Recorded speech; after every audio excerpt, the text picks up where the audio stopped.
Santa. Ha ha! Ho ho ho! Yeah! It's me, buddy! It's me! Hey, buddy, how you doing? Yeah! It's me!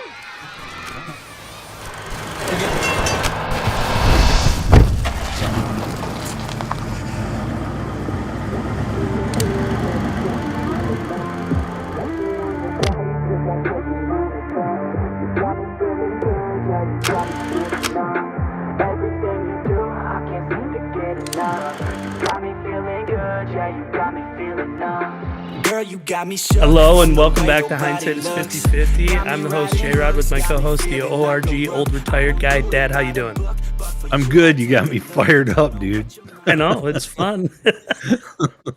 I'm just keeping you lively. Oh yeah, thanks How a about them lot. lines? Yeah, you and my cardiologist really appreciate that. Yeah, I'm just keeping you healthy, keeping that blood Oh pumping. Jesus. It's free Oh, exercise. yeah, for sure. Well, I'll just go take a lap. to everyone out there, Merry Christmas and Happy New Year, Happy Holidays, whatever it is for you guys. Obviously, we're here just after the Christmas holiday, but we had a pretty good time as a family. I hope everyone else did as well. I know it was something that you wanted to talk about, Dad. I know we kind of had jotted down to talk about our family Christmas, maybe some of the traditions we do. So, how did it pan out for you this year? Well, I thought it was fantastic. I really did. I mean, everybody comes down. The coolest thing about that is that, we don't see your boys as much as we used to, but we still see them enough that they don't forget us. That's a good Right. thing. We see Jacob's kids, we see them every Tuesday. So they're very familiar with us and our house and everything. And then we don't see Joe and Kelly's kids very often at all. And it's just different things happening, but because we had seen them at Thanksgiving, they were even Joe's kids, Montana and Dallas, were both more comfortable. They were both looser. I couldn't believe Montana Dallas even let me hold him for like 10 minutes before Montana he got upset. hugged me more than once, which she never does that. I mean, she steers clear of me like the plague. Yeah. But your boys will come up to me, and so will Jacob's daughter and son, and they'll always come up to me. But we had brunch. It was a pajama party, Like potluck brunch, and it was fantastic. The food was great.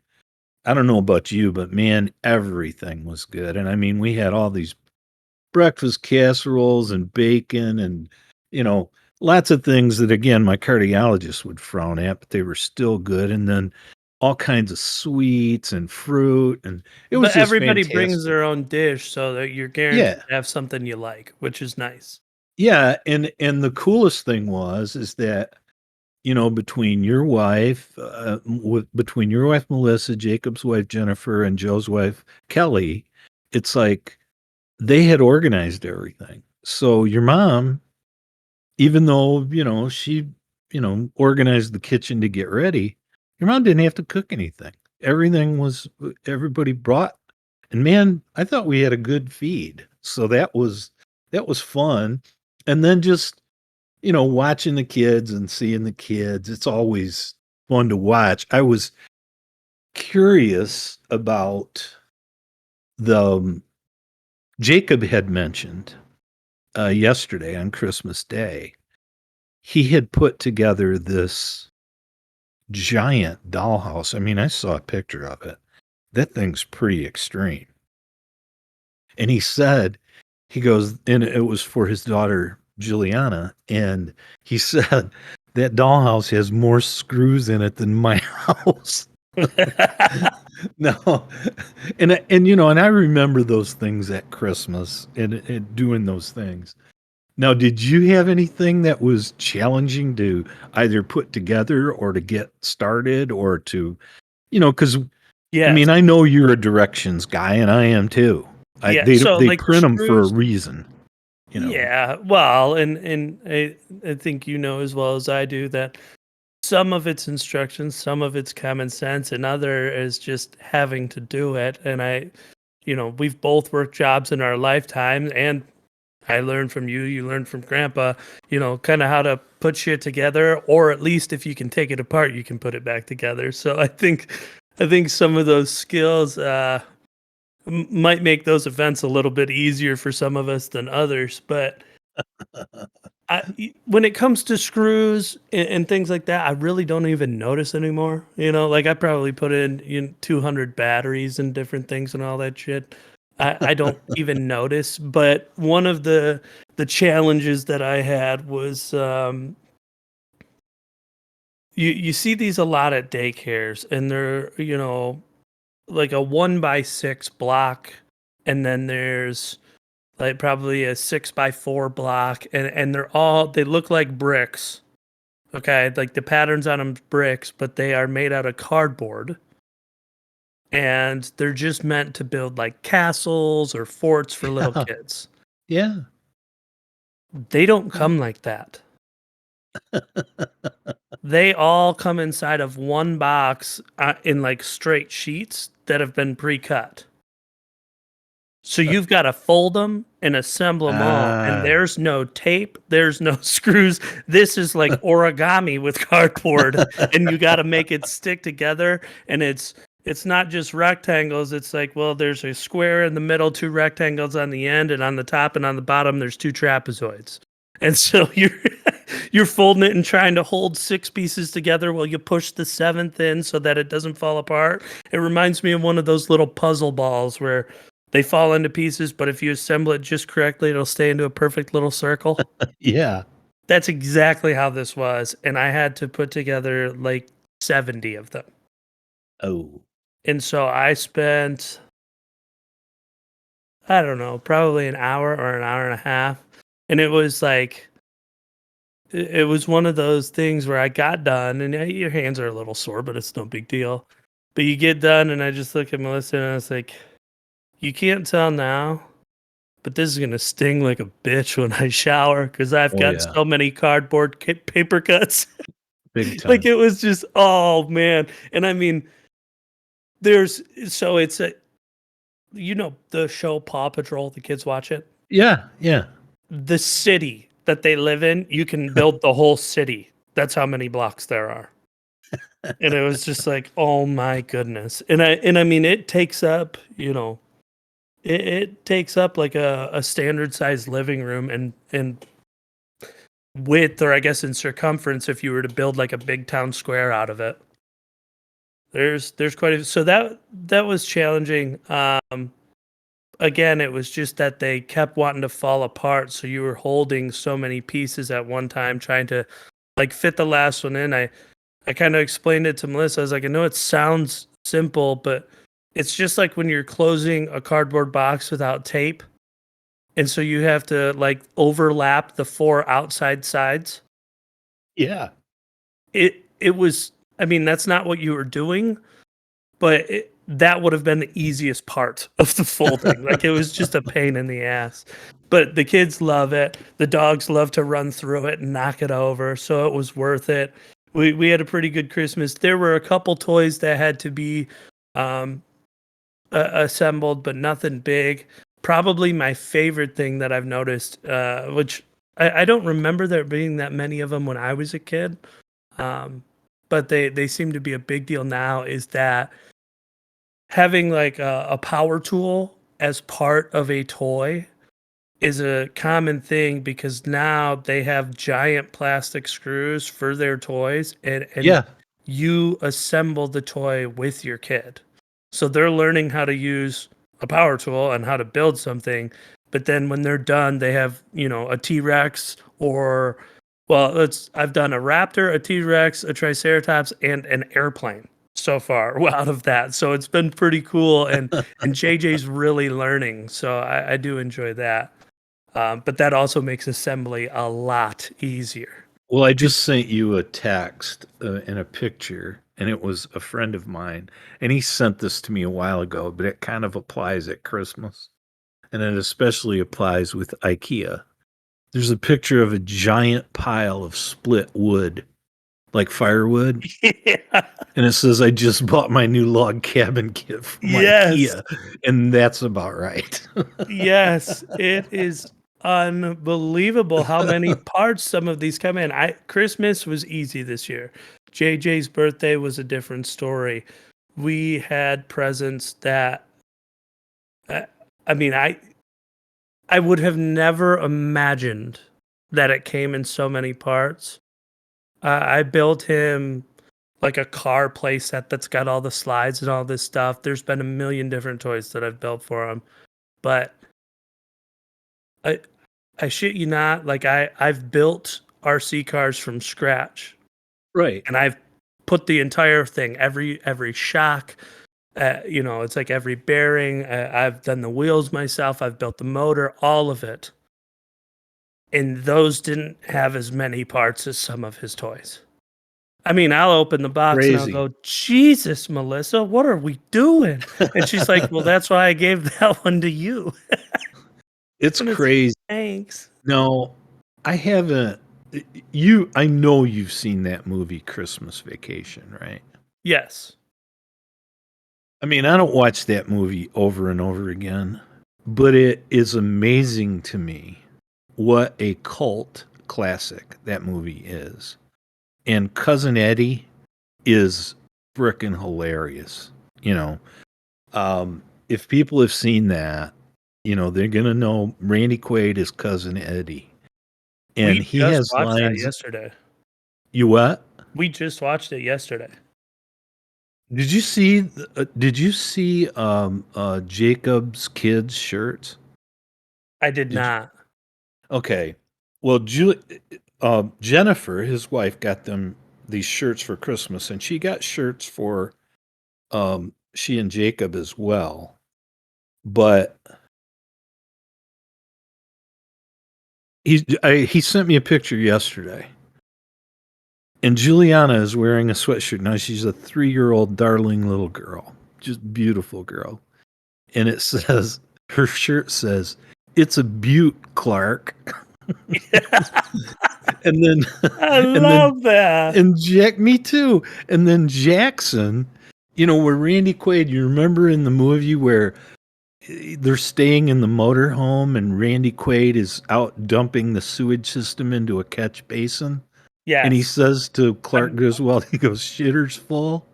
Well, Yes. okay, Jackson's wearing a shirt. I'll send you this picture, and it says, and it looks like a nice little Christmas sweater, and it says, "Merry Christmas, diapers full." That's awesome. And I was just looking at that picture, actually. That exact one where he's emptying out the RV. yeah, Yeah, yeah, I was looking it up. but That's a priceless and movie. then there's Dallas was wearing a shirt. Dallas was wearing a Christmas. It was one of those. It might have been It's a Butte, Clark. I can't remember, but Dallas was wearing one of those, and it was one of those Randy Quaid lines. I mean, number one, I think it's cool that a movie that's that old, younger people still like it. And I think it's cool that they would dress their kids, their toddler and infant children, in a shirt that references that movie, Well, because there's a lot of Chev- people out there that are going to get it. well, and Chevy Chase, I mean, he was a great actor and he was hilarious, but that Quaid guy, he makes that movie. I mean, as Cousin much as I Eddie. love Chevy Chase, he makes that movie, and it's like, I mean, now I'm gonna have to get one of my kids, probably Jameson, because he eats and drinks everything, but it'll say like a little tree water never hurt anybody. No, I mean, there's you just a know. bunch of good one-liners, and he's so gross in that movie. Oh, he's gross in all of them. He was Yeah. gross in the original. They're Well, he's they're an gross. Independence Day, honey. I'm Oh home. my God. But yeah, I mean, Jacob and I were talking either yesterday or today about, when he's going Christmas shopping with Clark, and he's like loading stuff like giant bags of dog food in the cart for Clark to buy. And Clark's saying, he goes, "Well, we know it's been hard for you, and we want to make sure your kids have a good Christmas." And And, and he kind of pretends he doesn't want him to do that. Like, no, you don't have to do that, Clark. And Right. then, but he's perfectly willing to let him do that. Oh yeah. And so then he pulls out this list for the kids out of his pocket. And it's a list of mile long of shit they want. And I mean, he says, and Clark, I want you to get yourself something yeah. really nice. It's like, dude, you're so Thanks. you're so insincerely sincere. It cracks me up. But yeah, that character is amazing. And I just think it's cool that a movie, of that ilk that, I mean, I'm sure it's made a lot of money. I don't know the numbers, but and shit at Christmas, it's, on all the time. But Right. I just think it's cool that parents in their 30s would get their kids something to wear from that movie, especially when the kids are little, because so many people are going to look at that shirt and get it. And they're One going to of my know exactly what it means. It's a beaut, Clark. one of my You know, favorite things in that movie that like explains his character's personality. He's like, "Oh yeah, Clark, and we'll make sure to clean up when we get out of here next year." And he like spits out his Yeah. coffee. It's like you Yeah. show up unannounced and you're staying for a year. And that movie was 1989. That was a year Oh before you man. were born. That movie came out. And the fact that it holds that, I just think that's cool that because I sent the pictures of uh, um, Juliana and Jackson with those shirts on. I sent it to multiple friends. Well, and And Chevy then Chase. I sent them that video clip of Eddie emptying the sewage into the catch basin when he says shitter's full. I sent him that video and I just said, Cousin Eddie lives and it lives on. And everybody, like all my friends, get it, you know. Oh yeah. Um, but yeah, that kind of stuff to me is way cool. And when you get stuff and like the little girls, we have two granddaughters, Juliana and Montana, and Jane and I were out on the day before Christmas Eve, and we just had to get some stuff for the house. But while we were out, she goes, well, I'd like to pick up, for lack of a better term, stocking stuffers. We don't happen to do stockings, but that's just something little for the girls. And I saw up on top of the shelf these unicorns. Well, I know they both love unicorns, little stuffed unicorns. And, I can't tell you how many times both of those girls, and one's 3, one's will be 3 next month. I can't tell you how many times they came up and because your mom told them, she goes, well, Grandpa found those and Grandpa was, picked those out and Grandpa got them off the top shelf. And I can't tell you how many times they came up and hugged me and thanked me. And, that's just cool, and, your boys are very cuddly with me and which I love.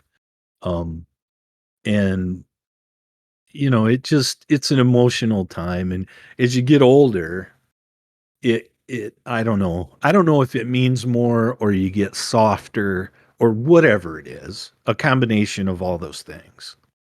But it's a lot more I think emotional you and out. slow down. I think it's That's fair. like as a kid, it's all about the presents, all about the presents, all about the presents. Then as like a new parent, it's all about the kids and getting to see each family and getting everything done. And there's a schedule, and you've got to travel, and you've got all this stuff, and you're moving a million miles an hour. And then I think once you get to be a grandparent, you kind of get to stop and smell the roses. Like you're excited for them to come. They show up. You cherish the time they're at your house. So I do think it means more, but you also are able to take that moment to relax and enjoy it. And you almost get to see all the little moments you missed because you were so busy as a parent. You almost get to like enjoy those moments with the kids. There's a lot of truth to that, and but at the same time, you get softer. I watched it happen to my dad, and I'm watching it happen to me, and there's nothing you can do about it. You get, more sentimental, I didn't know you could things. get any softer. I know. Well, trust me, You're like you'll fi- kneaded dough. you'll find out someday, pal. Trust me, That's because it's great because that just means my grandkids will love me to death like my yeah, kids love you. yeah, that's and you know what? And that breaks you up. The fact that they do, the fact that they want to talk to grandpa, that they want to come see grandpa. That's why I've always said this, and I mean it sincerely. These opportunities, this window of opportunity, I'm not going to waste it.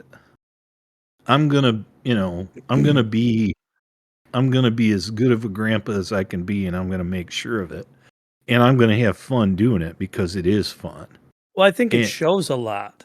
Like that's one of the most underrated things in my opinion is, whether it's kids who don't come back or whether it's kids who come back, I think there's a huge thing to be said. Again, obviously if there's circumstance involved that can change things, but I think that's a huge thing to be said, for the love and respect of the family. It's like there's definitely something to be proud of there when you can say, I have 3 boys, and yep. all 3 of these boys are successfully married and have had kids, and they all still come back, and all their kids love me as well. There's Well, definitely something to be proud of there, because if we didn't have a good relationship, if you didn't raise us well, those things wouldn't be happening. and that's why when we got to taking pictures, which we always do, and I love doing that. I asked to do it. It's like I want to picture all my girls. I want to picture all my girls, all of your guys' wives, Melissa, Kelly, and Jennifer, and your mom, and the 2 granddaughters. And it's like I want a picture of all my girls, and then I want a picture of me and all my boys. And I sent those 2 pictures out to multiple friends and relatives. And I sent both pictures, and there was one with me and all the girls, and one with me and all the boys. And boys meaning boys and grandsons, and girls meaning daughter-in-laws and granddaughters Right. and wife. And I just said, Merry Christmas from all my boys and all my girls. And I sent that out to a bunch of people. And no, it's you can't underrate that. And I've had different friends tell me, because as a I don't know what the national average is on being grandparents, but we're kind of old. I mean, we're in our 60s before we had a grandchild. I'm 67, and the oldest one just turned 3. So that's kind of old. I don't know if it's above the national average, but it seems like it That's might Jacob's fault. be. That's you guys had me in your 30s, and I had kids right after the oldest had kids. That's Jacob's fault. But yeah, I am not going to waste this opportunity, this window of opportunity, because I know that there'll come a time when it won't be as cool as it used to be. Like right now, the coolest thing is if I'm doing something outside, and I love to be outside, but not when it's colder than hell like it is right now. But in the summer, in the spring, summer, and fall, I love being outdoors. I love doing things outdoors. All the kids that are big enough, man, they want to help, and they will help me do anything. And I get a kick out of arranging things so that they can help, because I want to be able to do that. Now there's going to come a time where they're not going to want to help me anymore. Well, And if they might I get need, busy, but if we, if you guys are, continue to be as important as our grandparents were to us, I mean, until I went into college where I wasn't around as much, I still went over to Grandma and Grandpa's quite a bit. And anytime he needed help with anything, it's like, I'll help you. Well, But I and mean, it just that's became good. something you wanted to do, not because it was fun like you were a kid, but you wanted to help them and make sure things weren't hard for them. And with my grandpa, it was taking care of the horses or oiling a fence or helping pick the garden or Right, it might be taking the dogs out. But right. obviously he was always there with me, but it was just one of those things where it's like that's just kind of what you did. Hey, Melissa and man, I were if talking about that the other day, and it's like, you get in arguments with your siblings and with your parents, but it's like you never got into an argument, you never swore, you never did anything to your grandparents. That was just you that was off limits. one thing that I noticed the other day, and kids are gonna be kids. They're gonna do stuff. They're gonna test you. They're gonna, you know. One thing I noticed the other day, and I don't know if you noticed this or not. It happened with JJ, it happened with Montana, it happened with Juliana. They're gonna get into stuff. They're gonna be kids. That's their job. Right. It's their job to test you.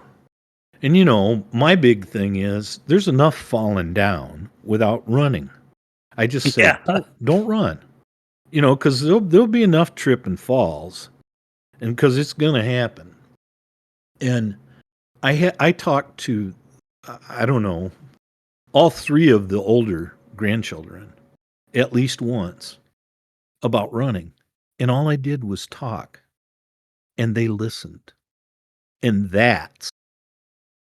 nobody got mad, nobody pouted, nobody got their feelings hurt. They listened, and that is huge. You know, to be able to they know I'm not mad because I tell them, I go, I just don't want you to get hurt. Or please sit, don't stand on that bench because I don't want you to get hurt. And it was like not a word, not a whimper, and all three of them sat down, they did what I asked. And that's huge. The emotional part though, just as an example, I may have told you this story, but you know how stoic my dad was. My Yeah. dad was really stoic, and as he got older, his emotions kind of loosened up a little bit. But my dad wasn't the kind to openly say, I love you. He wasn't, it was a different generation. It was a different kind of child rearing. It's not where he was from. And dad passed away 8 years ago. He'd be 90 now. So, I mean, it's a totally different generation and raised with different kinds of ways.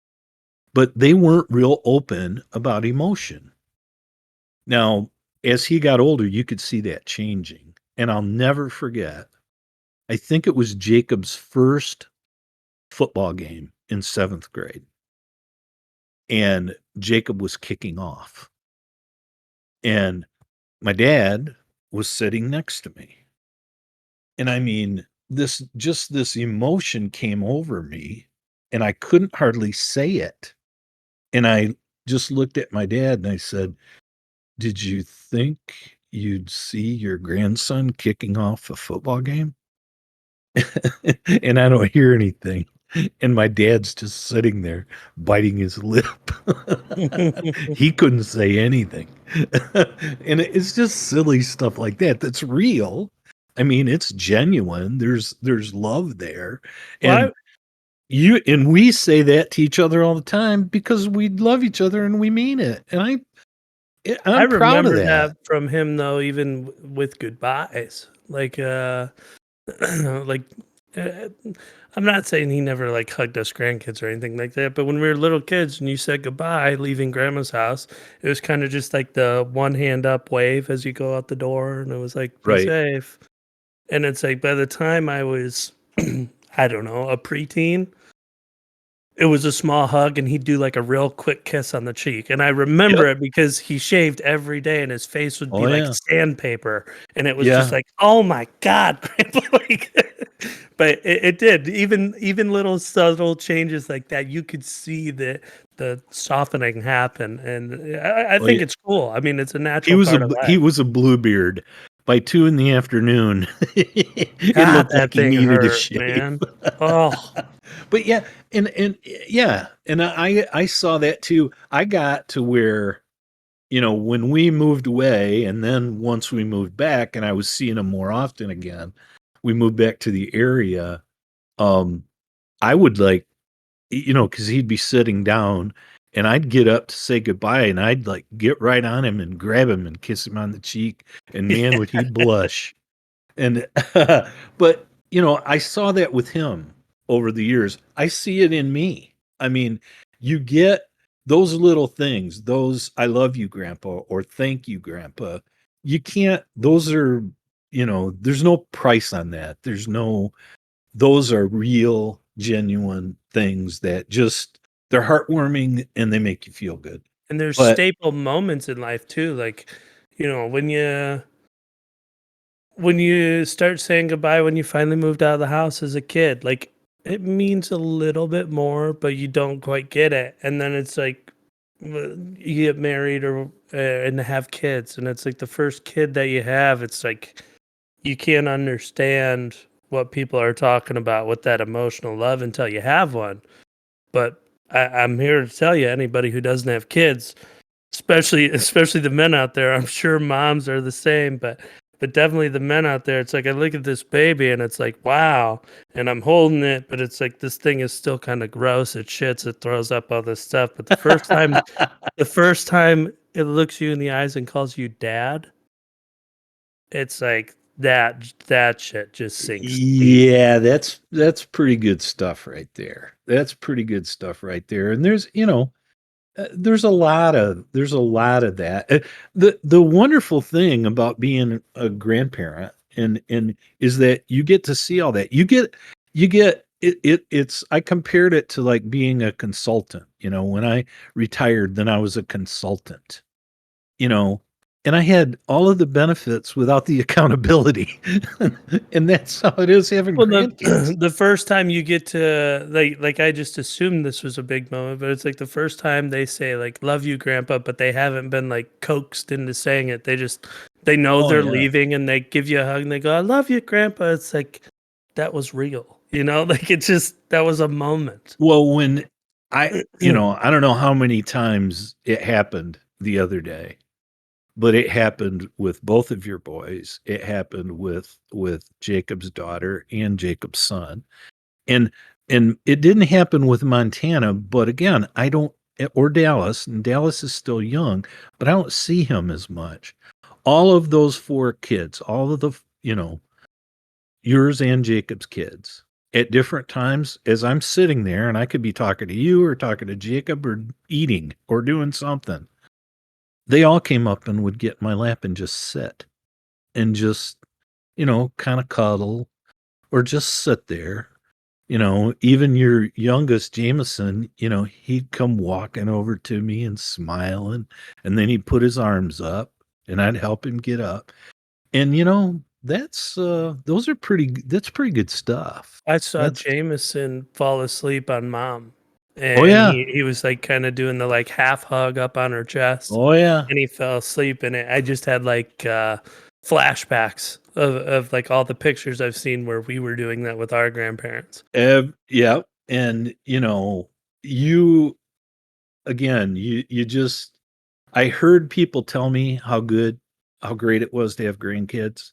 They couldn't have told me enough because it's better. It's better than what I thought. It's totally amazing and totally fun. And me and your mom joke about it. I mean, your mom, like, I'll help change diapers when we're watching kids.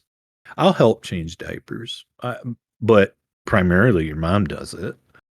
I'll help get meals or get them snacks. I do that, but primarily your mom does it. But I am the entertainment committee. That's what I do. It's like we are having fun. We're doing something, whether it's a silly hide and seek game or, JJ, we can get laughing over the silliest things. And so I'm the entertainment committee. So that's what I do, and I'm going to wear that as long as I can because I look at it like I'm sure it's great because, and obviously when you babysit the kids, it's different. But things like Christmas, it's like you, you get all the fun without yeah, the responsibility. Like that's what yeah. they come over, and Christmas is probably the prime example. So it's like you start off the day, okay, as a parent. You got your stuff, you got the kids' stuff, you've got to get the kids ready. Somebody's crying or upset about something that's going to happen. Now you got to get them in the car. Now that they're in the car, you either got to listen to their music, have something for them to watch, or toys to play with because they're going to be upset in about 20 minutes. And for us, we've got, in bad weather, a roughly 2-hour drive. And Right. so got 100 miles to go. So it's like we're going and you're listening to the same button be pressed on the same toy all the time. Then you get down there and it's like we have Christmas. Now everybody has fun. We all get to see each other. The kids are playing. Everybody gets all these new toys. And for the grandparents, they get to experience all that and then everybody leaves. But for those same parents, it's like, okay, now we got to pack the kids up. They're upset that we're leaving. We get in the car. Now they're banging on the same toy in the car the whole way home. And when we get home, they're all pumped up and they don't want to go to bed. And all they do is play with the loudest toys you've ever heard in your entire life. And that was Christmas Eve. So you get to start over and do that again on Christmas Day. And it's like, it really is a joy. It is. It's fun to watch the kids do it. But last night, Melissa and I looked at each other and it's like, I've had about enough of this shit. Like, it's just been loud chaos for 2 days. Like I said, And buddy, it's it's a like lot. being a consultant. It's you get all the perks without the accountability. I Yeah. love it. I do. I truly love that. It's like, I was still, as long as I was even in a consultant's role, I was still like a respected person of some authority, Yeah. even though I knew I didn't have any. Other people didn't know that. You got all And the power in the world over those kids, but then you don't have to turn around and worry about, yeah, yeah, and the it's like, man, spankings or the punishment you, or Melissa got me this shirt a long time ago. Says "Fun Pa." It's yeah. like that's what I am, and that's what I When want to keep being. when You you know, said it I was like consulting, that reminded me of the movie As Good as It Gets. How do you write women so well? I think of a man and I take away reason and in accountability. accountability. That's being a A grandpa. great Yeah, line. we're gonna feed them sugar. Don't worry about It's it. a They'll be great fine. line. You don't have to drive them home, Oh, Dad. we have so much fun. I mean, I'll be cracking up laughing. I mean, I'll just be dying laughing. And it's all of them. And and JJ and Juliana and Jackson and over Christmas Jameson. I mean, he's just sitting there cracking up laughing, and I don't even know what we were laughing at. But I was laughing at him laughing, and he was laughing at me laughing. And yeah, that's the Jameson's got one of the best belly laughs I've ever heard. it's fantastic. So But we'll get some of those pictures. They'll be when this airs. I'm gonna send you some, and I'm sure you have some. But if you can get those up when you post this, that would be awesome. I think I'm gonna start the video with Jameson run into Santa. That's fantastic. Now, But before I we move on, there was one other go thing I ahead. wanted to share about Christmas. So our the in-laws, the Pelkeys, Melissa's side of the family, they got us kind of a family present this year. Um, and they bought us tickets to this event that happens up like in the Flint area. I think we're in like Genesee County. Um, but you go up to this little town and it's all like dirt roads and old buildings, and there's a village and there's Santa's house and there's all these decorations, and there's a little like town store, but it's filled with all Christmas stuff. And the part of the package is that you get train tickets. And so they have a train that rolls in and you board on regular old school train cars with the bench seats. And the train cars are heated for the kids and all that. And then your kids sit in your lap and you look out the windows and you go on a 40-minute train ride pretty much like through the center of town from one side, from the middle to one side, and then all the way back to the other, back to the middle. And the entire time you drive around, there's someone telling you like when Santa's going to be outside, when to look. But other than that, they're playing Christmas Carol music and all that stuff, and you're driving through and seeing all of these exhibits of lights, some that are in motion, some that aren't, but they're very elaborate, well set up, and it's just super cool for the kids to go on a train ride. And we were fortunate enough to have the in-laws, purchase that for us as a gift. So Melissa, myself, and both of our kids went, and they had a frickin' riot, and it was just one of the cool experiences, or one of the coolest experiences I've had. Again, it's cold, it's winter, you got hot chocolate, you can bring snacks on the train to keep the kids happy, but you're just sitting there and all the kids are excited and choo choo in and all this stuff, and it was just a really good time. That's awesome. That's great. What's the name of the place? I'll have to look it up. I can't remember. It's one of those villages with like how they have like Canterbury Village or whatever it is. It's one Oh, of okay. those, but I can't remember what it's called. That's cool. No, and you know what? I remember when my dad, like it wasn't Christmas, but they used to have that Frontier City down at the Hmm. Irish Hills, and my dad took you guys there. You know, that was, they had gunfights and all that weird stuff. All pretend, obviously, but it was stuff for little It's kids. called Huckleberry Village, and it's the Okay. Crossroads Village and Huckleberry Railroad. Okay. I've heard, I mean, that's pretty well known. That Huckleberry Railroad's pretty well known. I've heard of that. Yeah, when you go in, there's a huge entrance that has like pillars on both sides and an archway, and that archway says welcome to Genesee County Parks, and I think you take the train through all of their major parks. Like it's very cool, and it's an old school train. You feel like you're getting on like the Polar Express or something. um and it's just, again, it's super cool because not that often, for obviously a reasonable price, but also for a reasonable amount of time where you're not stuck for 4 hours or whatever, do you get to hop on a train and your kids actually get to board it and have that experience. And it was very cool. Now, did you have any trouble with the kids on a 40-minute train ride? Were they happy? Yeah, they were fine. There was we played a little hot potato because they Oh, okay. wanted to. One wanted to be sit with mom, then they both had to sit with mom, then one of them wanted to sit with dad, then they wanted to sit on their own, but they couldn't see out the windows, so then they wanted to sit in the lap. We did a little bit of that, but for the most part, they were fine because they love the Christmas music. Everyone else is just as happy in the train, and Sure.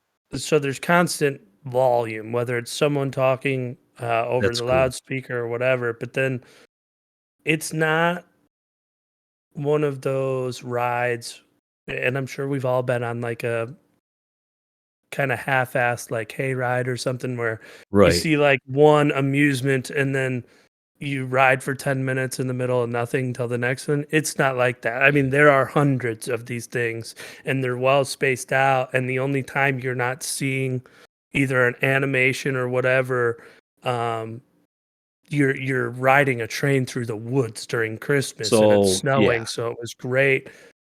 They also themed the music to the lights that were outside. So, when you do the each day of Christmas song, they had those decorations with the birds and the rings and all that stuff. And then the same thing with like the Santa Christmas and Jingle Bells, you'd be going through um or going by light structures that had those elements on them. It sounds like fun, and it sounds like you guys had fun. That's a good Yeah, thing. and the fact that they allow snacks and drink, I mean, you can keep a kid happy for 40 minutes with some goldfish and a drink, a water or Yeah. something. So, Yeah, now before we went on the air, you yes. had me all worked up about the Lions, Yeah, and, because you you know, said you wanted to take a really big deep dive into the lines. You wanted to talk about that's exactly 180 degrees from what I said, and you know that. them. You were just So something about you're really proud. Oh my Where were you God. going with this? No, Jared, don't. No, That's the not Lions fair. obviously had a letdown game. They didn't show up. It was a shit show and just a crap fest in general. I didn't really care to talk too much about the game. We know the implications it can have on the season, all of that, and the momentum we lost by not showing up. But one of the things I wanted to talk about was Dan Campbell, the head coach, at a press conference, and I just really respected the way that he handled that. I think it shows not only what he expects from his team, but his level of honesty and his like integrity as a competitor. He just talked about kind of the embarrassment of them not showing up and also showing that the other team was hungry and that they fought for this win and they didn't fight, and how Carolina was the better team on that day and how it's not acceptable. And he promises that he's going to get everybody's ass whipped back in shape so that they show up for Chicago. And the credit he gave to the other team while respectfully explaining his disappointment in his own team was just one of the better jobs I've ever seen of doing that. So I just thought he deserved a brief mention, because that to me is the difference between a coach who gets pissy and butthurt and tanks the rest of the season and one who's truly trying to change a culture. You know, and I haven't seen that, but you did send me the link, and I will. I looked for it, but I was looking too soon after the game, and then because I was there was another large gaping wound. I wasn't looking that hard You've for been it, hobbled. but yeah, dude. Yeah, they severed my Achilles. Now I'll be What they pushing did with the everything off to the Lions too, right. they cut your hope down by 90%, but left 10% so that they Well, can that's give you fair. a fuck you at the end of the season. But I will say this about Campbell without having not watched that PC yet, and I'm sure because I believe this, and you just said it, you're going to get honesty out of that guy, and that is refreshing as hell. It's raw, it's real, but it's honest. And I haven't heard it yet, but I will listen to it. But that you're going to get that out of that guy, and that's one of the things I love about that guy. Commendable, yeah. But yeah, I mean, if you didn't want to deep dive into that, I don't either. That's just all I wanted to share. I know that you said there in other football news there had been some good college bowl games, like the games that were supposed to be kind of the shitter non-well-known teams. You said some of those had panned out very well, and you had also mentioned you wanted to talk about the college football playoff preview. So The games, because there's, I don't know, is there 41 now? I don't even know. I have no idea.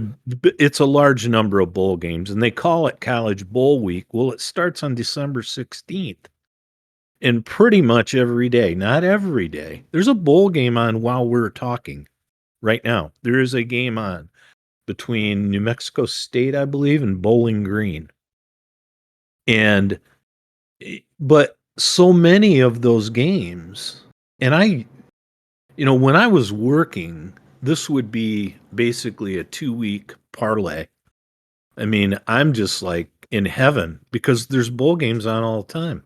It says the 2022 season features 43 contests 43. spanning from December 16th through January 9th. Many of those games that are, I don't even know what bowl they are. The R&L Carriers Bowl, the Gasparilla My cousin Bowl. paid for this bowl. Yeah, the Jimmy Kimmel Bowl. The Biggest Loser Bowl. Like, it's just the that's two what they are. 500 teams from mediocre conferences bowl. Yeah.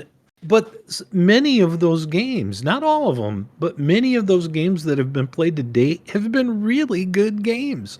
I mean, they've been close, they've been back and forth. It's been fun to watch. Well, they're also relevant, though. These teams are in full swing, and that's one of the things I've always hated about, when pushing, whether it's the Super Bowl or whether it's big-time bowl games or the college championship. It's like, man, when you don't play football for a month, you're not the same team you were. You're next year's team. Well, there's another side of that. that, and you're right. You get to rest and be healthy. It's for hard to keep an edge. I would agree with that. It's hard to keep an edge. But many of these teams, it wasn't a month. They started on the 16th. So it's like 2 weeks. You know, they were off 2 weeks. It was the coolest thing, like you said, you get a little bit of time to get healthy. And I know we talked about it, but Blake Corum hasn't said he's not playing. Now, Right. we both talked about what should happen, and I think that will happen. But he hasn't said he's not playing for Michigan. So there's a chance, because they didn't expand on the injury. He's already had surgery.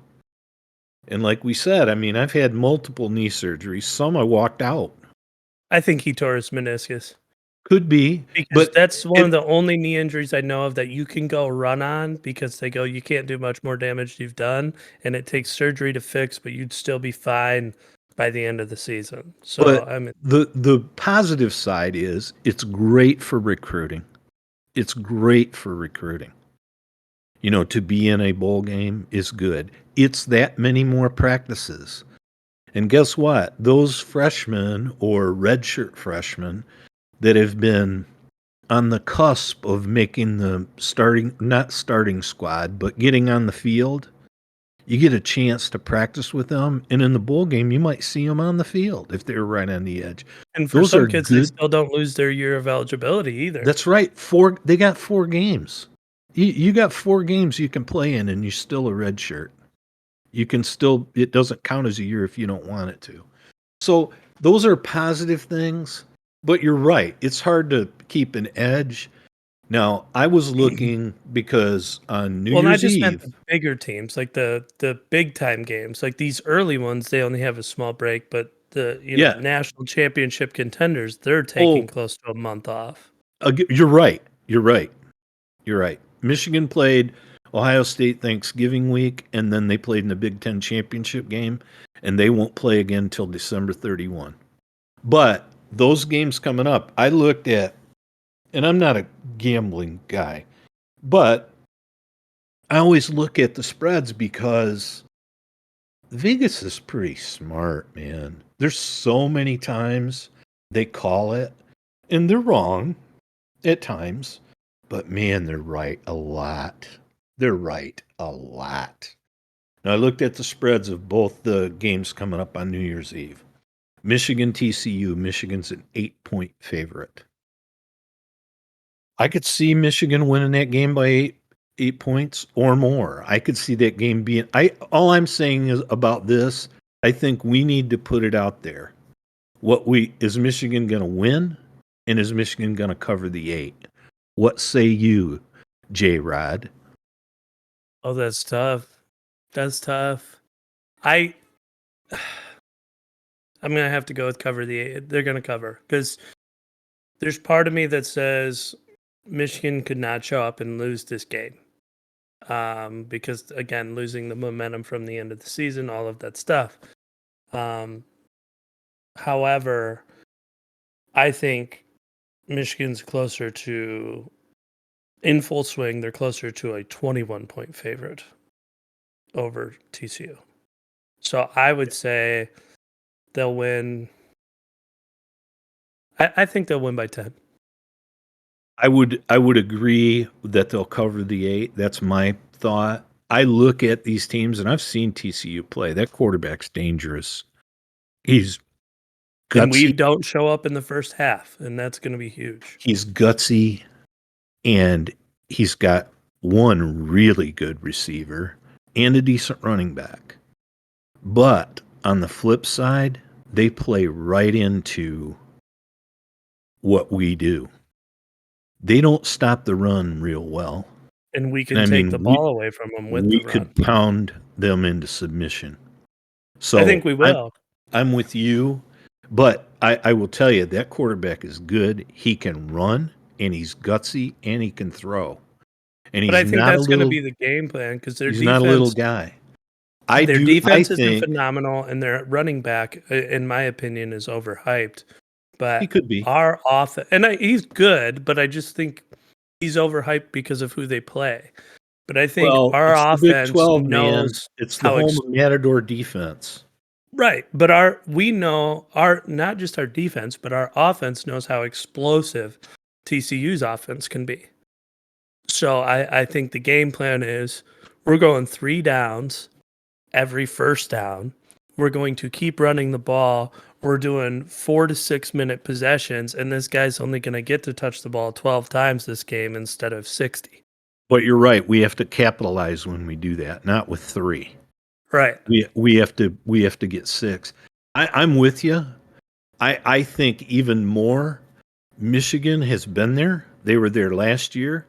I think for this year, the best thing that could have happened to them was what happened to them. Georgia handed them their lunch. And I think Michigan was excited to be there, excited to win the Big Ten, excited to beat Ohio State. And I think they just were kind of happy to be there. And they might have been in a little bit of shock and awe about being there. I don't think that's going to carry over with this team. I think this team's got a purpose. And I don't think they'll be. I'd be shocked if we don't put the hammer down and win and cover the 8. Now, Georgia is favored by 7 over Ohio State. What do you think about that one?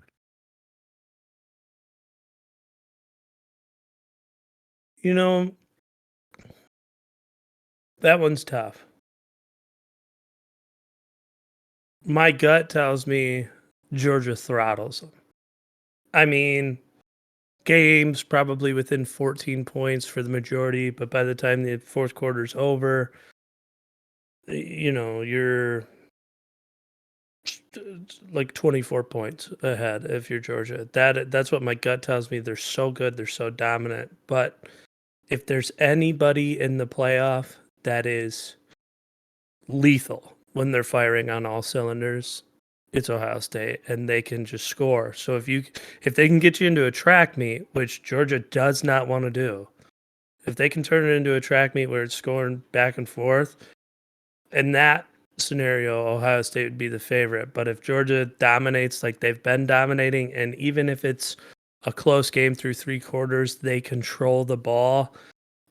Boy, I think 9 times out of 10 they kick the shit out of Ohio State. I really do. They cover for sure. They cover.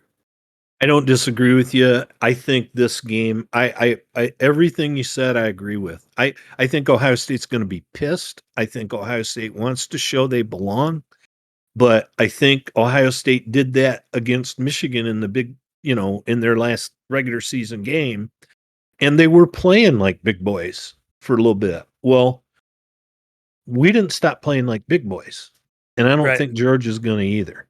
I think that I'm with you. I would, if I had to bet, which I don't bet, but if I had to bet, I'd bet that they cover, and it could be an avalanche. It could be an avalanche game. I mean, that game could end up 31-3. And I And can it'd see be- Georgia's tight ends just destroying Ohio State's secondary. And I'll Because tell they you don't what, cover well, and it's a mismatch size-wise too. we have talked about this. CJ Stroud is an extremely accurate passer. I mean, extremely. But under pressure, he's not. Right. And Georgia is going to get pressure. And so That's that- the difference between those two QBs, though. Is it's like who's a better QB physically and as far as accuracy? Stroud. But Stetson Bennett, I mean, because of playing in the conference he plays in and the spotlight he's been under, it's like his trigger finger does not shake in big moments. He No, might be and- little and he might throw some bad passes, but it's like that dude's got balls of steel. I mean, I tease Jacob about Stetson Bennett. Because Jacob likes him, and I he's call the him size of an Stetson. NFL kicker. I mean, I call him Stetson McBennett. And you could put him in your backpack, but boy, he's tougher than shit. he can run too, and he's not Yeah. afraid. If he has to, he's very effective at it. And he's And the fact that he can see over their line, which let's be honest, Georgia is just filled with monsters. And it's like the fact that he can see over them and get the ball out is just, it confuses me. I don't understand how he can see. I really don't. they're extremely well coached. Like you said, they've got world-class athletes at every position. And I that game, I really do believe at least for a half, Ohio State will hang. Maybe And even Ohio take the lead. yes, because you're right. They're very explosive and they're extremely talented. But again, when you have a quarterback who's as good as he is, and he's very good, it shows when he's rattled. And And his accuracy reflects the fact that he's rattled. and one And thing that Georgia's going to rattle him. one thing I just I believe that's going to happen. sorry, I didn't mean to cut you off. Sorry. No, that's okay. One thing that I believe Georgia does really well, and I'm not just talking about setting the tone with their tight ends and their run game, but it's like their defense. Somebody's going to get borderline murdered. I mean, Ohio State's gonna run a pick route, a crossing route, something, and somebody is going to have their life stolen from their body by a booming hit. And I don't care if it is a safety, a linebacker, or a corner, because their corners hit. Somebody is going to have that lumber laid on them, and that changes a game, and that makes people nervous. So it's like if Stroud's already semi-inaccurate, and then his receivers start to gator arm, that's where I can see the snowball effect happening. Because I've seen it in almost every big game Georgia's played in. Somebody gets laid out like it's a crime scene, and it's just like, well, here we go, game's over, because There's now a your star chalk player figure on the turf. yeah, it's like, who's that ghost floating off the field right there? Did you see that? Which guy killed him? Because I mean, Well, it is, and it's but usually clean. I'm not saying it's dirty or anything, but it's like, I mean, they make somebody not want to play football anymore. you go back to that Tennessee game with Georgia, and Georgia took their foot off the gas in the second half because they could, but they didn't on defense. And they played man. Now, again, they've got great athletes. They played man against Hyatt and all those guys from Tennessee because they could put pressure on that Hendon Hooker, and then they hurt him. But you're going to see, again, and Ohio State has great receivers. They're really good. I mean, that Marvin Harrison Jr. is insanely good. And I can't even remember he's number 2. Yeah, I know who you're talking about. Ubika or something like that. I can't even think of his name, and their tight end's good. And Georgia's going to play those guys a lot of man because they can get so much pressure. That Carter kid, that number 88, that dude's going to be a top 5 draft pick. He's built like Ndamukong Suh, and he's got a motor. And that guy's good. Like and then, again, world-class athletes. You throw a corner blitz. You blitz a linebacker, and you know their linebackers are good. They got 2 good DNs because the big guy plays tackle, and he gets pressure. He gets pressure from the middle. A huge part of playing Georgia too, though, and Michigan State was like this a few years ago when they were pretty good. Their corners are so physical that they force refs to keep their hand in their pocket. Like, you're going to have to throw pass interference on every play for them to not tug and hold on the wide receivers, and you're going to ruin the game. And so they almost are so physical to the point where they will start getting away with murder downfield, because since it's been so physical all game, that didn't seem like pass interference anymore. And their corners do that, and I think that by jamming, by holding them up inside of 5 yards especially, but also continuing to push and pull downfield, it gives their defense time to get there, but it really wears down receivers. And you see it time and time again. And like I said earlier, Michigan State did this a while back, and it's like, I mean, it's a mugging on the field. You're watching it, and you're going, this is ridiculous. But you can't blame the ref, because it would be a flag every single play. And they almost forced the referees to be more passive because of their physical play. Pittsburgh Steelers made this famous back in the 70s when they won 4 Super Bowls. They had 4 really good defensive linemen. They call them the Steel Curtain. You know, Joe Green, Dwight White, L.C. Greenwood, and what was his name? Ernie Holmes, I think, was his name. He was an NCAA wrestling champion. And he was, you know, a block of wood. And then L.C. Greenwood, 6'5", 6'6", long and lanky. Joe Green was an animal at D tackle. And then Dwight White was the same at another D end. They put so much pressure, and they had a good secondary, but they put so much pressure on the passer. It made their secondary that much better. Georgia is going to do that. They've done it. That's what they do. But I agree with you. I think Georgia will cover. I think Ohio State's going to be pissed. They might make a game out of it. I hope they do. I'm not. If Michigan beats TCU, I'm not afraid of playing Ohio State again. I'm not.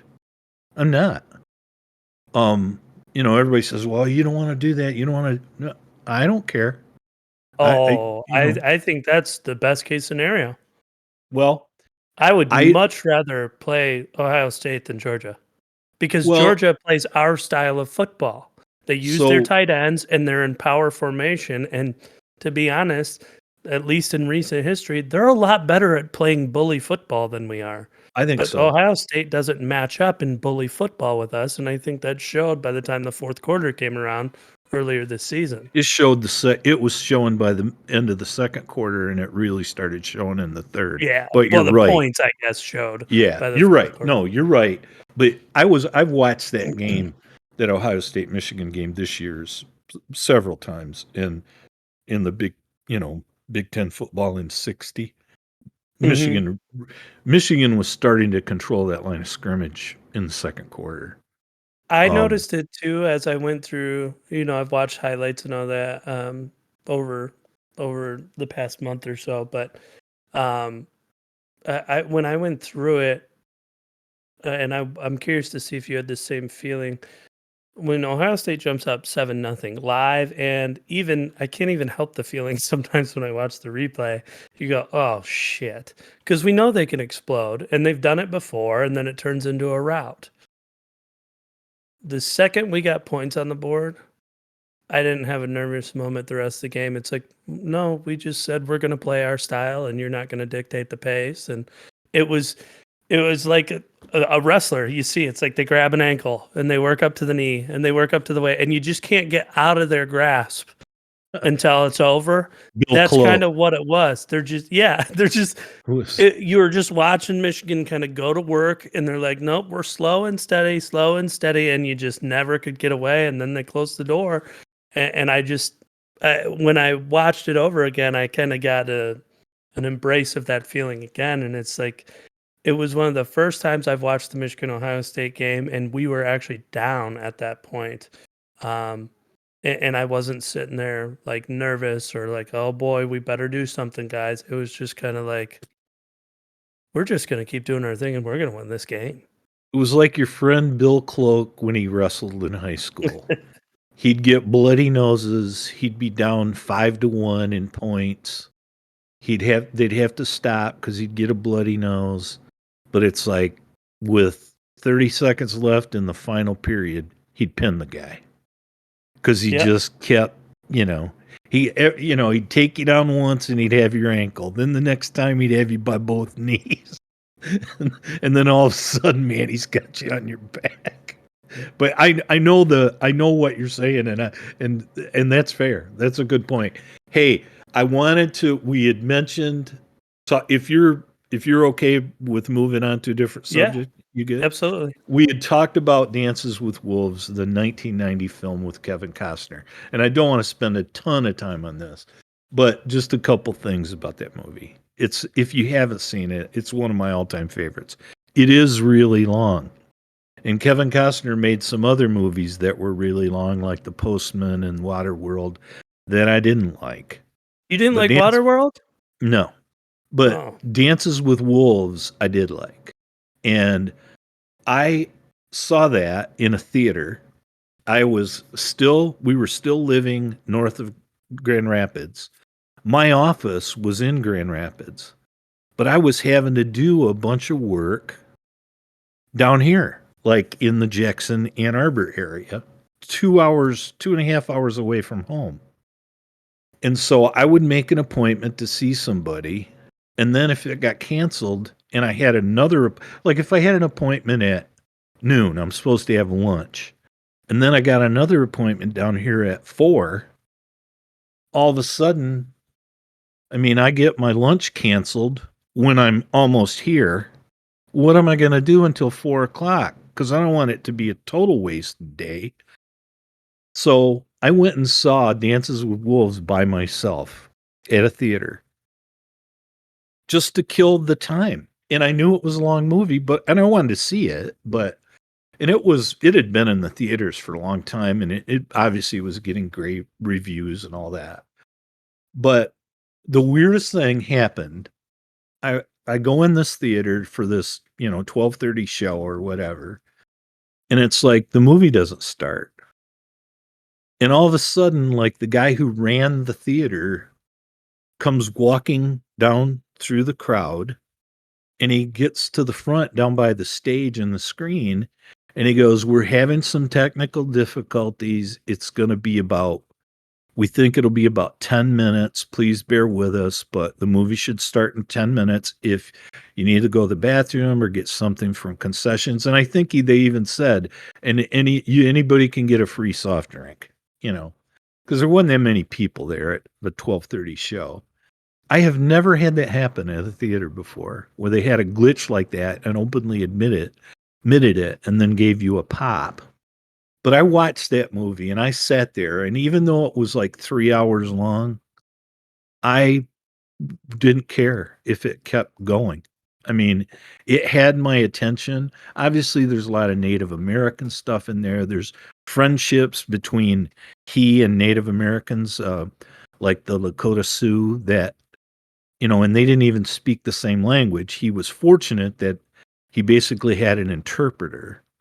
But it was, about his struggle. You had mentioned his friendship with a wolf, Dances with Yeah, that Wolves. was way cool. That's what they called him. That's why they called him that, is because he had developed this. The wolf wasn't a pet, but it was almost kind of a pet. And it was a wild wolf that he would feed, that he would give jerky to. And he was at this fort in the wilderness. Not wilderness, on the plains, out by very isolated. And he had nobody, and he didn't know what to do. I mean, anybody who was at the fort that he had been assigned to was gone. Everybody was gone. And it's a big movie. It's a beautiful movie. But again, soundtrack is great. It's very long, but I thought it was worth it. That's one of those that, because it's so long, I won't invest the time every time I see it on. Because it is so long, but I did enjoy it. And I've seen that movie at least 30 or 40 times. And Oh, it's yeah. just, it's what? I said, oh, yeah. That was one of those. It didn't matter if it was the start, it was a quarter Yeah, in, halfway I through, or know. the end. If it was on TV, you turned it on. That and Well, Gladiator. yeah, and and I said this before, there's so many of these that we've talked about. You guys watched them by default because that's what I by was watching. Prisoner. Yeah, that's fair. That's fair. Dances I with don't think. Wolves and Glory were a lot. The Gladiator, Terminator, Commando, Eraser, all those were fine. But and Dances with Wolves is a very good movie. But when it's just kind of like Jeremiah Johnson, when you're younger and there's not a ton of dialogue, That's fair. it is one of those movies that's like, this again. I want to see Transformers. Like, what are we doing? But Like, there's a love story in it. There's obviously adventure in it. Again, he gets stationed at this fort and he goes out there and there's nobody there. And I mean, this fort is in the middle of nowhere and there's Indians all around. and Well, that that's wolf why. is a mean guy. I mean, Who's that? the wolf. Oh, It's like it is ready to tear him in half when it first sees him, and he builds this right. bond with it. And I mean, obviously, like you said, that's what the natives start referring to him as. And that to me was the cool part of that story is like it kind of became his identity because he spent the time in isolation and had the patience to build this bond with the wolf to where it really was a version of an outdoor pet by the end. And then he And and then he bonded with the Lakota Sioux and became one of them. yeah, Yeah. It's traitor. for the yeah, that son of a bitch. Unpatriotic son of a bitch. Yeah, No, bastard.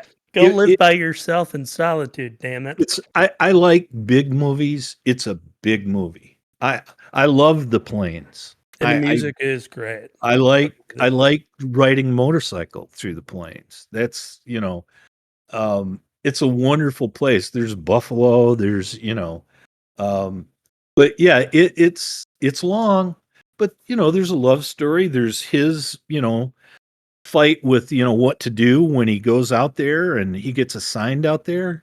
And he chooses that assignment, by the way. He doesn't know the fort's going to be abandoned, but he chooses to go west because he wants to see the frontier before it's gone. And then he bonds with the wolf. He bonds with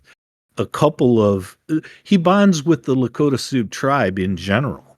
And And he they teach him and their language yes, too. and he becomes one of them. But it's a really good movie. It is long, but it's one of my favorites. And if you haven't seen it, again, it's one of those where it's an investment of time, but in my Well, it's a opinion, certain it's worth it. style too, similar to the, Jared Johnson movie we had talked about, and I'm sure there are some others where the majority of the movie is one person. So the how incredible the acting is to make something not only immersive but entertaining when the primary focus isn't a blend of mixing your opinion of 9 different characters, but it's one guy, and sometimes it's his interaction with other people, sometimes it's his interaction with nature, but he is the solo focal point. I really do think that that speaks to how good of a movie it is because his acting is done so well to keep that, I guess, immersion and getting lost and being out in the plains and kind of like the struggle to survive out there because there you don't have a protagonist that is running into 80 different problems with 80 different people where you can get lost in the storyline. This is just him and living out there. Yeah, and I mean, and he comes to this fort. It's abandoned. He finds out guys weren't even living, and he's got supplies. I mean, he's got supplies to resupply the fort, and there's nobody there. Um, and he sees that the guys were literally living in caves that they dug in the side of a hill, and clearly their experiences with the Lakota Sioux weren't very good, and there are other Indians out there too, Pawnee and other ones. And yeah, but it's a good story, a big movie, great soundtrack, and again, it's a 3 hour investment. But if you haven't seen it, I'm sure most people have, but I think it's worth it. Now, I wanted to share with you. We talked about doing some different stories, and I wanted to share with our listeners one about my dad. Okay. We talked about dad being, your grandpa, my dad being, he's a stoic guy. And he, worked for the government, for the local government for a long time. He worked for the highway department. And, he got to be a supervisor. His position was called superintendent. Well, they would have these, superintendents meetings where different guys from different counties in various parts of the state would meet. And my dad was all into this. I mean, he was all into like sharing ideas and, meeting these other guys and getting to know them and how do you do this and how do you do this? And, what's different that they do that we could do better and maybe we have something that they can use. And he was really into that. He was an officer in that association for a long time. Well, in the early years of that, I mean, I was, in my early 20s, and he, you know, by that time, people had quit smoking cigarettes for quite some time. I mean, in the 50s and 60s, that was popular. But when I was in my early 20s, in the, mid 70s and late 70s, it's like people were getting away from smoking. And I smoked, my dad smoked, which now, we know how silly that was. And one of the things that I started doing, because I still liked the nicotine, was I used these Skull Bandits, the little bags, Yeah, pouches. it doesn't move around in your mouth like tobacco, but it's just this little pouch that stays contained, But but you still bandits get. are a little more notoriously spicy, Yeah. strong or burning Well, than other brands of and chew. again, I forget, because Dad hadn't smoked for years. I mean, he quit smoking when I was just a tot. I don't remember seeing my dad smoke, but I know he did smoke. But he would go to these association meetings, and by that time, a lot of guys had smoked pipes, tobacco pipes, and it's like he didn't want to do that. And then even some of these pipe smokers were quitting and they were using some of these Skull Bandits, because they didn't want loose tobacco in their mouth. They'd use these bandit things. And Dad was really like he'd see these guys at these meetings, and a lot of guys that he knew did that. And he just, he's telling me, he's going, I'd kind of like to try one of those. And I was going someplace with him, and it was in Indiana at an auction at Shipshewana, I think, at a horse auction. And I was going there with him, and it was a long ride, and he sees me using one of those bandits. And he tells me, and again, he's a very stoic guy. He doesn't share a lot of this stuff, And he says, he says, I see a lot of the guys at the Superintendent's Association. He goes, they're using those things. He's like, I kind of like to try one. And I said, well, here you go. So Dad's driving like he always did. I mean, he always insisted on driving. And I give him one of these bandits. And, we're talking. And all of a sudden, he stops talking. And I'm just, I'm glancing over. I mean, I'm not staring at him, but I notice he's not talking. And I can tell he's struggling with this thing because he hasn't used any tobacco in years. And I'm sure he's got all this juice and he doesn't want to swallow it and get sick. And, pretty soon I look over and man, his eyes are watering. Like it's like he's like he's gonna cry. Oh yeah. And you can tell that he's, like struggling with all this stuff in his mouth. And I mean, we're going down a 2-lane highway in the middle of nowhere on the way to this auction. And I mean, all of a sudden he just pulls the car over and he opens the door and he didn't throw up, but he goes, gotta stop, with this mouthful of stuff. And he, spits it out the door. And I'm sitting there cracking Oh up. man. He never asked me for another one ever again. Well, That was, he wanted to try it because all these other guys were doing it and he thought it might be something to do and might be a cool thing to do, but he never asked me for another well, one. and some people do swallow dip spit, but most people spit it out. So it's like if you don't have something to spit it in, you can get yourself in a world of trouble if you're someone who like mix a lot of juice with your saliva. But the biggest thing to anyone who's not familiar with the products, it's like probably the most popular type of chew would be long cut. Yep. And it's the shredded chew in a can, but it's not super fine so that it sticks together. And each brand, although they may have the same flavor types, they kind of have a different harshness. Oh So yeah. if you're chewing Skull, usually you'll see like older guys chew Skull, and it's just as strong, but it's a lot smoother, almost like kind of like a good bourbon. Doesn't have to taste like kerosene. Right. As to where if you're chewing sometimes Kodiak, but more like a Grizzly. Grizzly will just cut up your mouth. I mean, it is very harsh, it's aggressive, and there's a burn to it.